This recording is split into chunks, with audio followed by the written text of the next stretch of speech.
Aspirants, welcome back to silent banking. IBPS RRB PO mains exam സെന്ററിലാണ് ഞങ്ങളിപ്പോൾ. ഈ വർഷത്തെ ആദ്യത്തെ മെയിൻസ് എക്സാം ആണ്. അപ്പോൾ ഈ ഒരു 4 subject reasoning, Quant, English and current affairs എങ്ങനെ ഉണ്ടായിരുന്നു, അവർക്ക് നന്നായിട്ടൊക്കെ എഴുതാൻ പറ്റിയോ എന്നുള്ളത് നമ്മൾ അവരോട് നേരിട്ട് ചോദിക്കാനാണ് ഇവിടെ എത്തിയിരിക്കുന്നത്. അപ്പോൾ നമ്മളൊരു ബ്രീഫ് അനാലിസിസിനാണ് ഇവിടെ എത്തിയിരിക്കുന്നത്. എത്ര മാസത്തെ GK കവർ ചെയ്തിട്ടുണ്ടായിരുന്നു നമ്മുടെ എക്സാംസിന്, അതുപോലെ തന്നെ എന്തായിരുന്നു ലെവൽ ക്വാണ്ട്, റീസണിങ്ങിൻ്റെ ഒക്കെ, അതുപോലെ തന്നെ ഇംഗ്ലീഷിൻ്റെ ഒക്കെ, അതിൻ്റെ ഒരു ബ്രീഫ് അനാലിസിസ് എടുക്കാനാണ് നമ്മളിവിടെ വന്നിരിക്കുന്നത്. അങ്ങനെയെങ്കിൽ നമുക്ക് നേരെ ഇനി റിവ്യൂയിലേക്ക് പോകാം. എങ്ങനെ ഉണ്ടായിരുന്നു പരീക്ഷ? എക്സാം കുഴപ്പമില്ലായിരുന്നു, അത്യാവശ്യം അറ്റൻഡ് ചെയ്യാൻ പറ്റി. പക്ഷേ റീസണിങ് ഞാൻ വിചാരിച്ച പോലെ അറ്റൻഡ് ചെയ്യാൻ പറ്റില്ല. നമ്മൾ സാധാരണ നമ്മൾ ഓരോ ചാനലൊക്കെ നോക്കുമ്പോഴും സാധാരണ നമ്മൾ പഠിക്കില്ലേ, അങ്ങനത്തെ ക്വസ്റ്റ്യൻ ഒക്കെ തന്നെയാണ് വന്നത്. എക്സാം എനിക്കൊരു മോഡറേറ്റ് ആയിട്ടാണ് തോന്നിയത്. റീസണിങ് ഒക്കെ ചെയ്യാൻ പറ്റുമായിരുന്നു. പിന്നെ പസിലൊക്കെ 2 ചെയ്തു, ബാക്കിയൊക്കെ കുറച്ച് സ്റ്റക്ക് ആയി പോയി. കോഡിങ് ഇച്ചിരി ടഫായിരുന്നു, പക്ഷെ റീസണിങ് എളുപ്പമായിരുന്നു. കമ്പ്യൂട്ടർ എളുപ്പമായിരുന്നു, ഇംഗ്ലീഷും എളുപ്പമായിരുന്നു തോന്നി. നെഗറ്റീവ് അടിക്കുമെന്ന് അറിയില്ല. ടെൻഷൻ ഉണ്ട്. കറണ്ട് അഫയർ ഒരു 15 അറ്റംപ്റ്റ് ചെയ്യാൻ പറ്റി. പിന്നെ സിംപ്ലിഫിക്കേഷൻ അപ്രോക്സിമേഷൻ ഒന്നും വന്നില്ല. റോങ് നമ്പർ സീരീസ് കമ്പാരിറ്റീവ് നോക്കുമ്പോൾ കഴിഞ്ഞ പ്രാവശ്യത്തെ നോക്കുമ്പോൾ എളുപ്പമായിരുന്നു. കോമണ്ട് എങ്ങനെ ഉണ്ടായിരുന്നു? ക്വാണ്ട് എനിക്ക് കുറച്ച് വിഷമമായിട്ട് തോന്നി, ഞാൻ കൊണ്ട് കുറച്ച് വീക്കാണ്. റീസണിങ് വലിയ കുഴപ്പമില്ല. ഇംഗ്ലീഷും വലിയ പ്രശ്നമില്ല. കമ്പ്യൂട്ടറും കഴിഞ്ഞ പ്രാവശ്യത്തെ വെച്ച് നോക്കുമ്പോൾ കുറച്ച് സിമ്പിളാണ്. GK കഴിഞ്ഞ പ്രാവശ്യത്തെ വെച്ച് നോക്കുമ്പോൾ കുറച്ച് സിമ്പിൾ. പിന്നെ മാത്സ് കുറച്ച് ടഫായി തോന്നി. ഇംഗ്ലീഷും കുറെ വായിക്കാനുണ്ടായിരുന്നു.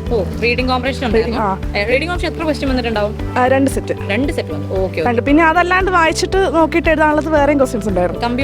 കമ്പ്യൂട്ടർ ഒരു മോഡറേറ്റ്. കമ്പ്യൂട്ടറായിട്ട് കൂടുതൽ റിലേറ്റ് ചെയ്ത ആൾക്കാർക്ക് ഒരു പക്ഷേ കുറച്ചുകൂടി ചെയ്യാൻ പറ്റും. കറണ്ട് അഫയേഴ്സും പഴയതായി വെച്ചു. ഒരു 5-6 ഒക്കെ കിട്ടുമായിരിക്കും. എനിക്ക് ടഫ് ഇംഗ്ലീഷ് ആയിരുന്നു. എനിക്ക് നേരത്തെ ഇംഗ്ലീഷ് ടഫ് ആണ്. ഇംഗ്ലീഷ് എന്താ ടഫ്? റീഡിംഗ് കോംപ്രിഹെൻഷൻ 2 സെറ്റ് ഉണ്ടായിരുന്നു കേട്ടു. അതാ ടഫായിരുന്നു? 2-3 സെറ്റ് ഉണ്ടായിരുന്നു. കറണ്ട് അഫയേഴ്സ് എങ്ങനെ ഉണ്ടായിരുന്നു? കറണ്ട് അഫയേഴ്സ് ടഫായിരുന്നു, എന്നാലും കുഴപ്പമില്ല. മാത്സ് നല്ല ടഫായിരുന്നു. മര്യാദയ്ക്ക് എനിക്കൊന്നും ചെയ്യാൻ പറ്റില്ല. റീസണിങ് കുഴപ്പമില്ല, ഇംഗ്ലീഷും നല്ലായിരുന്നു. കറണ്ട് അഫയേഴ്സ് ഏത് ടൈമിലൊന്നും മാർച്ചിലെല്ലാം ചോദിച്ചിട്ടുണ്ടായി. അതൊക്കെ കവർ ചെയ്യാൻ പറ്റുമോ? ഇല്ല, മാർച്ചിലൊന്നും കവർ ചെയ്തിട്ടുണ്ടായില്ല. ഇംഗ്ലീഷ് നന്നായി, നല്ല ഈസി ഉണ്ടായിരുന്നു. കമ്പ്യൂട്ടർ ഏകദേശം ഞാൻ 40-30 ക്വസ്റ്റ്യൻ കൂടി അറ്റൻഡ് ചെയ്തിട്ടുണ്ട്. അത്രയ്ക്ക് ഞാൻ പിന്നെ സൈലത്തിന്റെ എഴുതെടുത്തിട്ടുണ്ടായിരുന്നു.